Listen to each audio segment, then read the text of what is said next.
vamos a dar inicio a, yo primero los presento, eh, a, eh, y a, y a todos es posible mejorar el diagnóstico del COVID-19 a través de un audio de voz.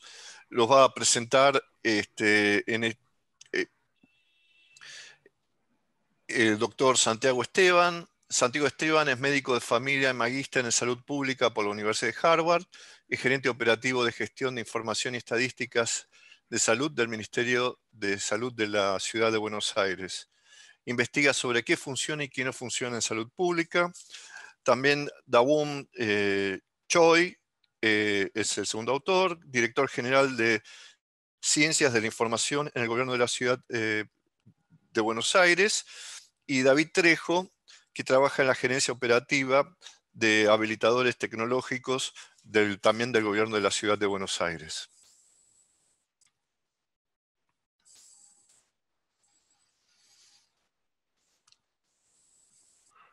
Perfecto, gracias Alejandro por la presentación. Bueno, gracias por estar acompañándonos hoy.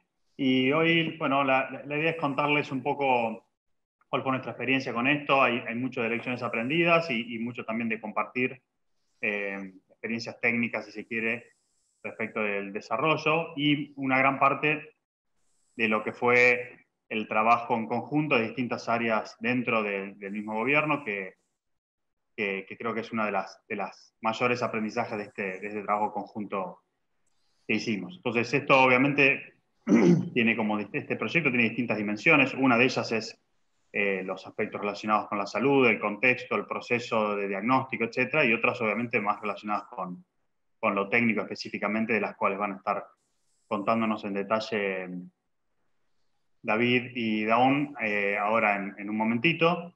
Esto fue un proyecto que se inició desde por fuera de salud inicialmente, dado que por muchísimas cuestiones de la pandemia, el Ministerio de Salud de alguna forma incorporó, pero entre comillas, digamos, muchísimas personas fuera del Ministerio de Salud empezaron a participar de procesos dentro de lo que se consideraba salud y empezaron a traer sus conocimientos, sus preguntas, sus inquietudes respecto de las cosas que observaban, que de repente para los que estamos en salud ya tal vez estábamos en algunas cosas un poco automatizados o ya desensibilizados, digamos, ¿no? Y fue muy interesante esa colaboración y esa mirada fresca sobre procesos que para nosotros ya era más de lo mismo. Y de esto, de una de esas preguntas surgió este proyecto en particular que acercó el equipo, el equipo de David, el equipo de Aún, y lo empezamos a mirar en conjunto, ya incluyendo también la mirada de salud. Y un poco todo esto surge a partir de las dificultades que presenta el diagnóstico de COVID, ¿no? Nosotros, o sea, la dificultad que presenta el diagnóstico en el contexto de las acciones que quisiéramos tomar y podemos tomar respecto de minimizar el impacto de las infecciones.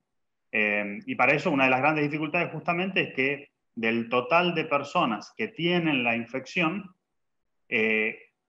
no era conocido y se estimaba bajo el porcentaje de personas que se terminaban diagnosticando. Entonces, tener herramientas que apuraran, digamos, aceleraran los tiempos a un diagnóstico, al menos presuntivo, para tomar alguna decisión respecto de, por ejemplo, hacer una cuarentena para una persona en particular, digamos, un aislamiento sería muy útil, incluso como herramienta para que las personas puedan diagnosticarse en su casa y ya como herramienta de empoderamiento y ya saber que, bueno, me hago responsable de que yo en este momento soy una persona de bajo riesgo, que estoy tal vez infectada y puedo quedarme en casa y hacer el aislamiento acá para evitar contagiar a otras personas. Bueno, había muchas posibilidades, ¿no? Y una de ellas era intentar mejorar las estrategias de diagnóstico que había en ese momento, que estaban basadas inicialmente, si recuerdan al principio de la cuarentena, básicamente en si la persona tenía algún grupo de síntomas o no, y luego se fueron incorporando otras modalidades, ¿sí? Pero siempre está la cuestión de que hay que acercarse a un centro para recibir un testeo, para recibir un testeo ya sea como tipo hisopado, de muestra de saliva, de muestra serológica, y bueno, pensar alternativas y ver cómo las encajábamos en todo este proceso creo que fue uno de los desafíos del proyecto. Y entonces, básicamente, lo que intentamos pensar es, bueno, ¿qué herramientas podríamos desarrollar que le permitan a una persona en su casa, aproximar un diagnóstico de COVID. Y en base a eso, bueno, qué decisiones se podrían tomar más adelante. Obviamente que esto quedó por fuera del trabajo por ahora, y en esta etapa de desarrollo estamos contemplando más bien esta primera pregunta, que la leo un poquito para todo, pero que sería pensar cuál es la sensibilidad de especificidad, ¿sí? Cuál es la performance de utilizar una tos grabada, suministrada por una persona que puede estar, que no conozca en ese momento su estatus respecto del diagnóstico de COVID, sintomática o asintomática, y que con eso podamos luego, una vez que esa persona está testeada y tengamos el resultado, compararlo contra un algoritmo que intente clasificar esas toses y ver qué capacidad de discriminación tiene. ¿Sí? Así que básicamente esa es la idea general de hoy. Ahora vamos a pasar un poco a la parte de entender cómo fue el proceso de recolección, cómo se construyó el proyecto, etcétera, que eso nos va a contar David, un poco del contexto también, y después Dawn nos va a contar la parte específica del procesamiento y la estrategia metodológica para el análisis de esas toses. Y después, bueno, hacemos un cierre un poco de todos y tenemos un espacio también para preguntas. Así que bueno, gracias de vuelta y ya los dejo ahora con David. Muchas gracias, Santiago. Bueno, como contexto, nosotros en la Secretaría de Transformación Digital lo que vimos era que se estaban desarrollando algunos proyectos afuera, tanto en EPFL en Zurich como en la Universidad de Cambridge en Inglaterra, y algunos otros papers de grupos de investigación en Estados Unidos, en el MIT y en Oklahoma, donde se estaba investigando ver esta posibilidad de encontrar un biomarcador o algo que nos permitiera, en base a la tos, en base a un biomarcador oral, encontrar esa diferencia que nos permitiera entender si estábamos frente a un sintomático o un asintomático. Y vimos diferentes alternativas en cuanto a cómo se colectaban esos audios. Mayormente, tanto EPFL como Cambridge se basaron en audios que la gente manda a través de una página web o de una aplicación, donde se hace un autodiagnóstico diciendo y confirmando que tienen tos, que tienen fiebre o ese tipo de cosas. Y la aplicación de EPFL, más específicamente, tiene dos ramas. Una que es la rama de crowdsourcing público, donde cada persona ingresa y graba su audio, y otra que era en la que ellos fueron a hospitales a buscar personas que sí habían sido diagnosticadas con un método serológico como el PCR, por ejemplo, y a partir de ahí poder contrastar con un método que tenga mucho menos error y que sea más creíble. En función de eso, nosotros empezamos a trabajar la idea de poder conectar el chatbot de la ciudad, que es Boti, con esta red neuronal, este reconocimiento de audio y reconocimiento de patrones, y así es como nace IATOS, que es un mix de decir inteligencia artificial y TOS, y que viene un poco a hacer esta concatenación, esta unión entre un chatbot, que es nuestra forma o la forma del gobierno de la Ciudad de Buenos Aires de conectarse con el vecino, y por el otro lado, en la parte de atrás, un backend donde hay un sistema con una red neuronal y con todo un sistemita adicional de filtros y de procesamiento de audio para preanalizar este audio y conjugarlo con otras preguntas adicionales que se le hacen al paciente. En función de eso, nosotros propusimos inicialmente, junto con Santiago y Dawon, una idea que era esta: trabajar con un contacto estrecho. Ese contacto estrecho ingresa vía Cori, que es una vertical, un branch, una rama de Boti, que está diseñado para los contactos estrechos de coronavirus. Se le hace un triage virtual, que son similares a las preguntas que se le haría en el triage médico en una unidad febril de urgencia. Si todas esas preguntas dan negativo, se le pide que grabe su tos y se analiza la tos. Si la tos da negativo, se termina el análisis. Si la tos da positiva, se lo deriva, en este caso, en esta propuesta, al triage médico de la UFU o de un detectar, para que un médico revise el caso y le haga estas mismas preguntas. Y ahí, en el caso de ser positivo, se lo envía a hisopar, y en el caso de ser confirmado por COVID positivo, a un hotel, al aislamiento domiciliario o a otro tipo de aislamiento. Y a partir de ahí, una vez confirmado si ese caso es positivo o no, se lo conecta, o sea, empezamos a buscar los contactos estrechos de esa persona. Esta fue la propuesta inicial que hicimos y en la que nos pusimos a trabajar, es decir, utilizar esta herramienta como un complemento de prediagnóstico junto al triage médico de forma virtual, para poder hacer un seguimiento más rápido, más descentralizado de cada una de estas personas.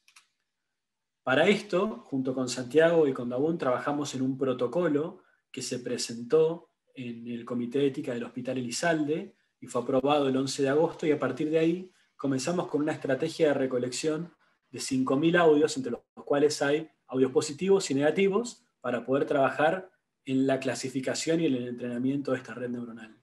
Ahora les doy paso a Dahun para que él cuente el pipeline de la red neuronal y todo lo que estuvo trabajando. Bien, buenas tardes a todos, mi nombre es Dahun Choi, estoy a cargo de la Dirección General de Ciencia de la Información acá en el Gobierno de la Ciudad de Buenos Aires, y de mi parte, a continuación le voy a estar presentando un poco el pipeline de trabajo que hemos desarrollado, de vuelta, como ya mencionamos más arriba, que tiene como objetivo poder clasificar si una tos es positiva o negativa, ¿sí? Bien, como cualquier proceso o algoritmo de clasificación, tenemos que entender cuáles son los datos que vamos a utilizar para poder entrenar nuestra red neuronal, ¿sí?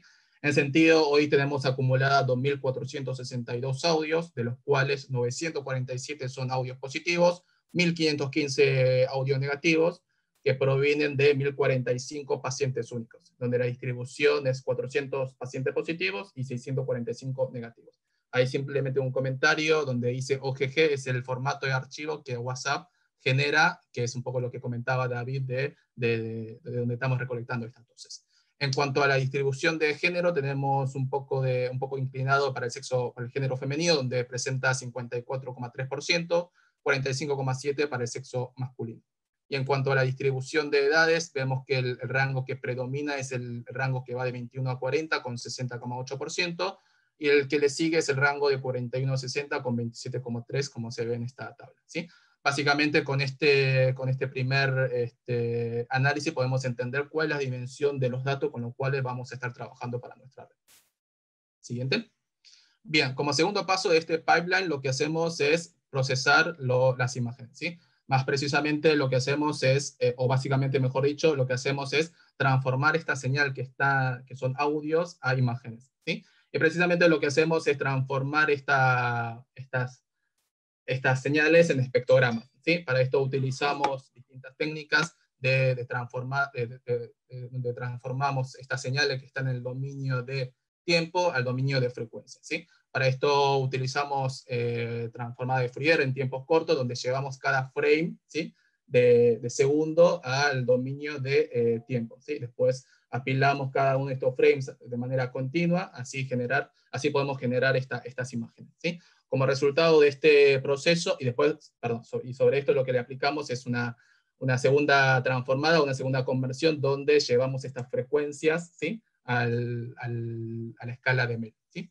Y como resultado de esta parte del proceso, obtenemos la imagen que vemos a la derecha, donde en el eje X tenemos el tiempo, en el eje Y la frecuencia expresada en escala de Mel, como tercera dimensión el color que nos indica la energía o la potencia que está acumulando en cada píxel, ¿sí? Y seguramente lo estarán sospechando, pero como algo positivo de esto es que ya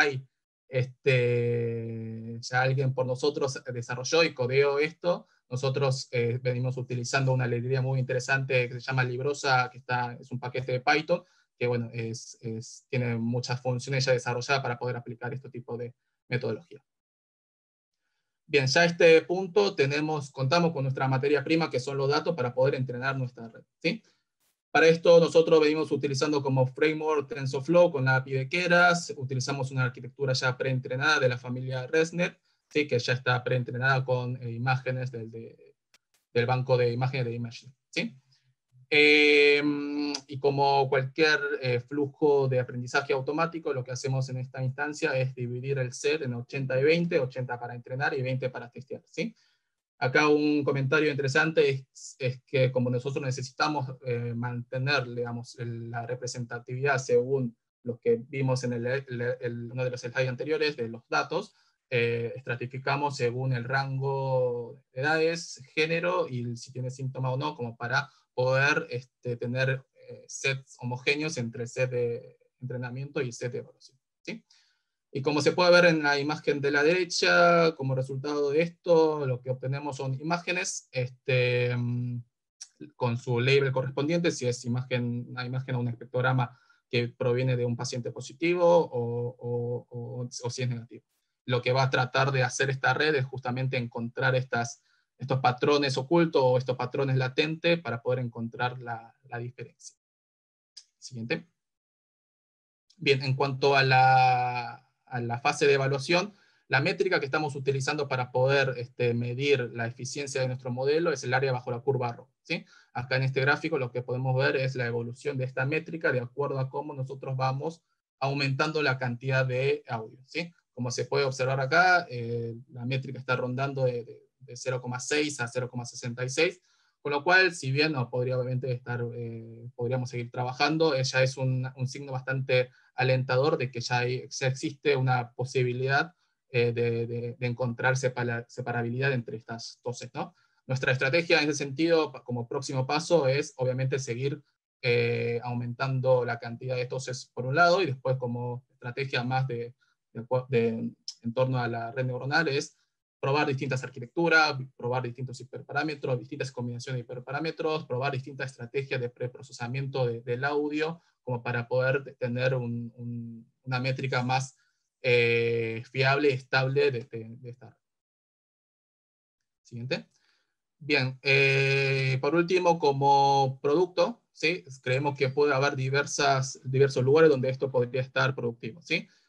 Obviamente, en este sentido, tenemos que ser conscientes y tenemos que tener en cuenta la métrica que estamos obteniendo, digamos, ¿no? Y en ese sentido, creemos que un lugar donde podría estar productivo este desarrollo es en el triage virtual que hoy tenemos desde el chatbot de la ciudad, ¿sí? Hoy por hoy el chatbot de la ciudad hace una serie de preguntas relacionadas digamos, al síntoma que puede tener un paciente, como por ejemplo la temperatura que tiene, si tiene tos y demás cuestiones, y sobre estas preguntas creemos que podríamos sumarle un criterio más sumando este modelo clasificador para que pueda decidir eventualmente si mandar o no a esta persona o al paciente o a la persona que está probando vía chatbot de la ciudad esta funcionalidad para ver si hace falta que se acerque a una unidad de febril de urgencia o no. Bien, bueno, resumiendo un poco lo que les presenté, acá vemos el pipeline completo. Hablamos como primera instancia los datos con los cuales estamos entrenando nuestra red. Hoy por hoy los datos los tenemos guardados en el cloud de Azure, que es una tecnología llamada Blob Storage. También hablamos del procesamiento, donde pasamos los audios o las señales que están, señales de audio, a imágenes o espectrogramas representados en frecuencia, tiempo y intensidad de la amplitud.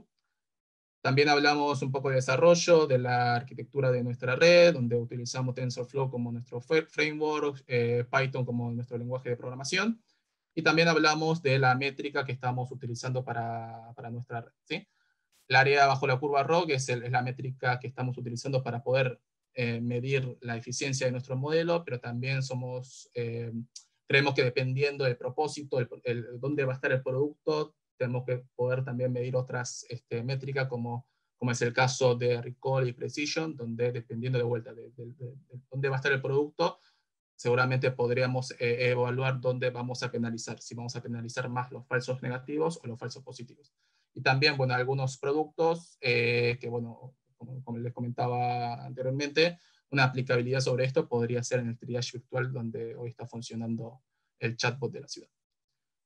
Antes de pasarle la palabra a David, un solo comentario más. Simplemente comentarles que este producto todavía está en plena etapa de desarrollo, con lo cual si ustedes tienen sugerencias sobre el mismo y si tienen experiencia sobre el mismo y si nos pueden compartir, obviamente para nosotros es súper enriquecedor todo ese tipo de experiencia. Así que si tienen algo para comentarnos, nos pueden escribir y podemos tener una charla. Y ahora sí le dejo la palabra a David, que nos va a estar comentando acerca de la estrategia de recolección de datos. Gracias. Buenísimo, voy a tratar de ser breve, así queda un poquito de tiempo para las preguntas. Nuestra estrategia de recolección involucró hasta ahora, a partir del desarrollo del protocolo, 36 voluntarios, entre los cuales hay que darle un fuerte agradecimiento a toda la gente de la Secretaría de Transformación Digital, porque la verdad es que muchos estuvimos en UFUS recorriendo, yendo y viniendo en hospitales, en diferentes lugares. Utilizamos más de 200 carteles con los códigos QR y la explicación de cómo involucrarse en este estudio. se entregaron más de 25.000 flyers. De todo esto se involucraron 19 UFUs, 12 lugares del plan Detectar, 14 hoteles, un centro privado, un ministerio que es el Ministerio de Seguridad, donde nosotros aprovechamos al personal que se va a hacer el análisis, el call center, la versión para contactos estrechos de BOTI, que es CORI, y test de empleados de la Secretaría que fueron a testearse para poder saber si eran positivos o negativos y poder enviarnos audios para el estudio. A partir de acá nosotros, de tener el estudio, elaboramos nuestra primera versión, donde claramente teníamos el consentimiento firmado, el consentimiento informado en papel. Luego de eso, la explicación del hashtag TOS para enviarlo e iniciar la conversación con el bot de WhatsApp que les pedía los audios y mixeaba los resultados.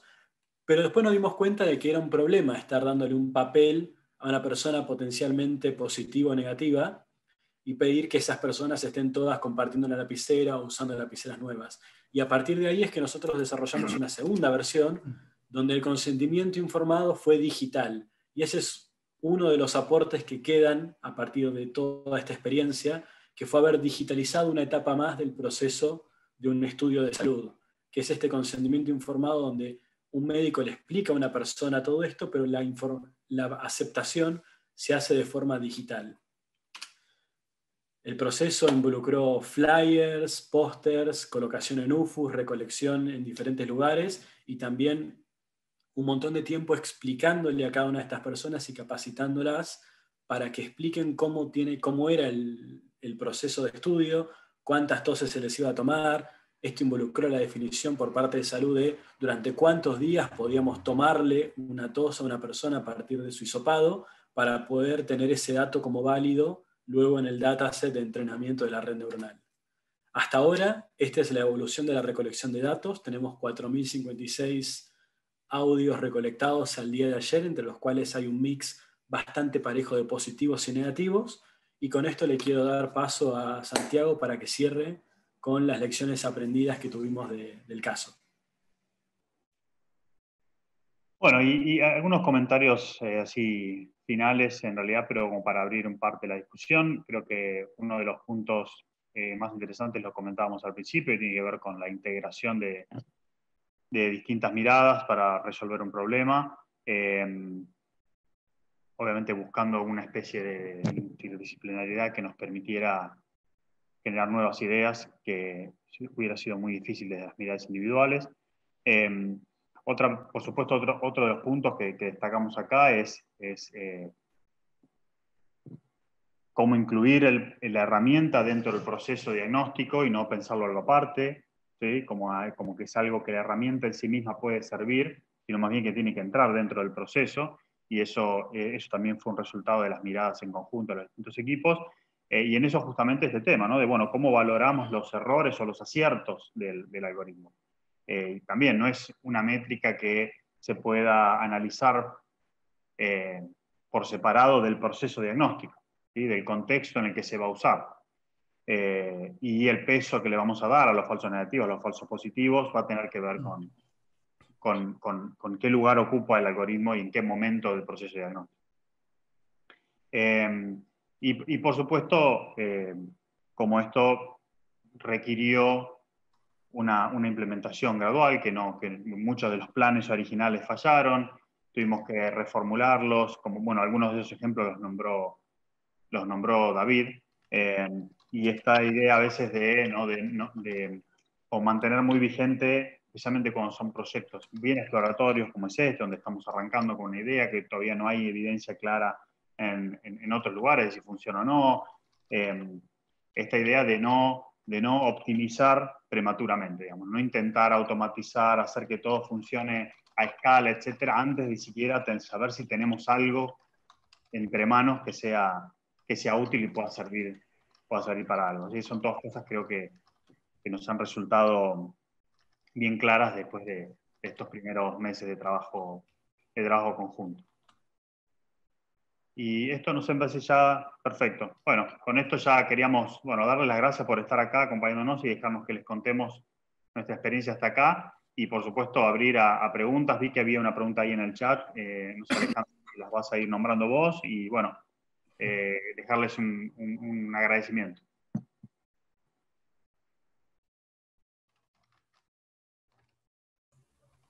Muy lindo, muy interesante.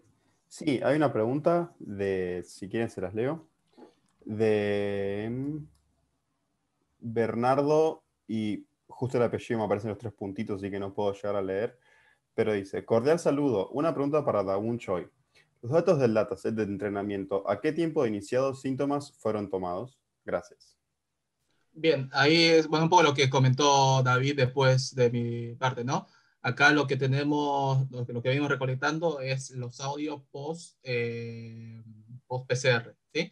Y no solamente recolectamos datos de gente que tienen síntomas, también tenemos muchos casos de los asintomáticos que pasan por el proceso de hisopado y eventualmente nos encontramos con pacientes positivos y eso también son muy ricos a la hora de entrenar nuestra red. Con lo cual, en ese sentido, tenemos como 4 grandes grupos de audio, ¿no? Por un lado, los positivos negativos de los sintomáticos y positivos negativos de los asintomáticos.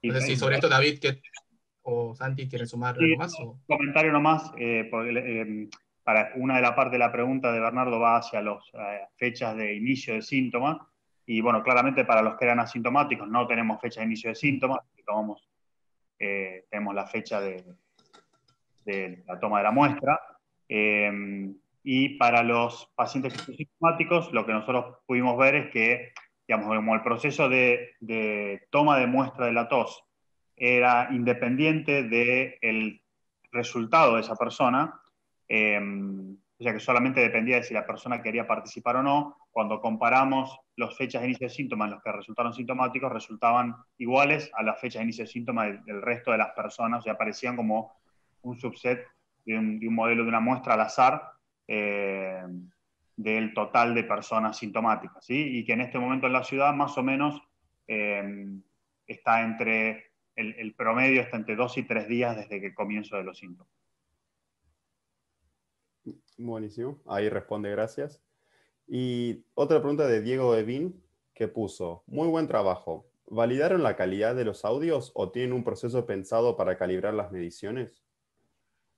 Bien, creo que es para mí esta pregunta. Sí, acá tenemos alguna estrategia y también creemos que ya con la cantidad de muestras más estable podemos ir probando algunas otras cuestiones más. Por un lado, hoy lo que estamos haciendo es eliminando ruido de los audios que nos llegan, en el sentido, ahora no tengo los parámetros exactos, pero si pasa por cierto parámetro de decibeles, los filtramos esa parte del audio, y también lo que hacemos es eliminar los ruidos y generamos como segmentos específicos donde tenemos contenido como para entrenar esos pedacitos como un dato o un registro para nuestra red neuronal. Pero nada, esto es parte de lo que seguramente podemos mejorar y pensar otro tipo de estrategia como para enriquecer y aumentar la calidad de los audios que nos están llegando. Buenísimo. Sí, acá hay unas preguntas también de Nicolás Nieto. Quería preguntarte si evaluaron diferencialmente la performance del algoritmo en relación a los atributos ocultos que mencionaron, como edad y género. Y también Luciana Ferrer quería saber si los datos van a ser abiertos a la investigación. Ok, con respecto a la pregunta de Nicolás, sí, definitivamente es el próximo paso que vamos a estar encarando, que es entender, a ver, todos los que trabajamos con este tipo de algoritmos y modelos de clasificación, sabemos que estas redes son como si fueran caja negra, ¿no? Interpretar cómo hizo para encontrar ese tipo de patrones es muy difícil de contestar, con lo cual nosotros tenemos un desafío de poder explicar cuál es el motivo por los cuales esta red hace que hayan 2 grupos o pueda tener esta capacidad de clasificar las toses. Y creemos que una estrategia interesante es poder explicar a partir de esta apertura de información, como por ejemplo la edad y género. Lo que sí estuvimos probando en estos días es entender la métrica dividida por los sintomáticos y asintomáticos. En ese sentido, la métrica para ambos subconjuntos da muy parecido, con lo cual la métrica final que les mostré pareciera ser representativo de los 2 grupos. Y sobre Sí. la pregunta, sí. No, sí, adelante. Y sobre la segunda pregunta, sí, seguramente, bueno, esa es parte de la agenda que tenemos nosotros. Nosotros, además de trabajar en estos procesos de modelos predictivos y en el análisis de datos, desde nuestra subsecretaría tenemos un eje súper interesante de disponibilización de datos. De hecho, somos el equipo que gestiona y mantiene el portal de datos abiertos de la ciudad. Seguramente no en un futuro lejano, me animaría a decir que estos tipos de datos podrían estar como recursos en el portal para que, bueno, investigadores como la persona que está preguntando pueda chusmear y armar su propio modelo de clasificación. Bueno, en el chat aparecen muy buenos comentarios y felicitaciones por el trabajo que han realizado. Y yo tenía una pequeña pregunta. Quería saber si veo que trabajaron con imágenes y supongo que el ingreso de la red neuronal es una imagen estática, si no van a trabajar con sonido, por ejemplo, y patrones también temporales, ¿no es cierto? Sí, a ver, yo la verdad que para mí de hecho es una experiencia nueva trabajar con este tipo de datos.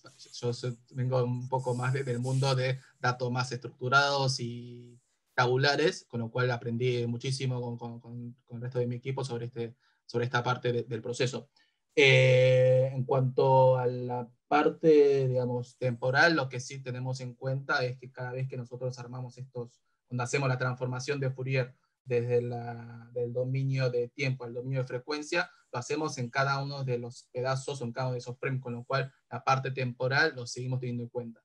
De hecho, el espectrograma que les mostramos en el eje X representa el timing o el tiempo del audio. Así que sí, definitivamente lo temporal sí tenemos en cuenta. Y sobre tu primera pregunta sobre si vamos a trabajar con el input en lugar de imágenes, señales, no tengo experiencia, con lo cual si vos tenés ahí conocimiento, seguramente no va a ser súper útil compartir algunas ideas.